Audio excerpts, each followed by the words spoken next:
Free دیں گے، آپ بے فکر رہیں، کوئی ایک پائی کی چارج نہیں کریں گے انشاءاللہ تعالیٰ. اور یہ بھی ہم ماڈل پاکستان کی گورنمنٹ کو بنانا چاہتے ہیں کہ جب ہم فری آف کاسٹ بچوں کو پڑھا سکتے ہیں تو یہ اسٹیٹ کیوں نہیں پڑھا سکتی.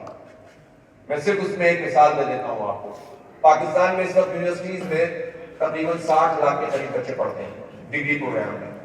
اگر ان سب کے ایکسپینسز نکال لیے جائیں جو فی ادا کرتے ہیں، ایوریج فیس نکال کے اور سارا حساب بنا لینا تو یہ 570 ارب روپے بنتے ہیں جو فی کی مد میں دیے جاتے ہیں پاکستان میں اسٹوڈنٹ سے.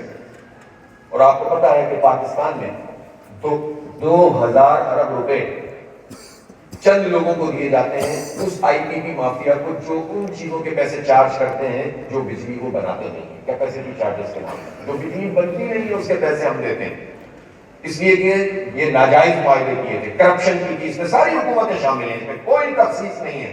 یہ تو بیوقوف بناتے ہیں نا لوگوں کو، ہم ایسے تھے اور تم ایسے تھے، وہ کرپٹ ہیں اور ہم بہت ایماندار ہیں. ماشاءاللہ جس کے 3 سال تھے اس نے 3 سال میں یہ کام کیا، جس کے 30 سال ہیں اس نے 30 سال میں یہ کام کیا، جس کے 50 سال ہیں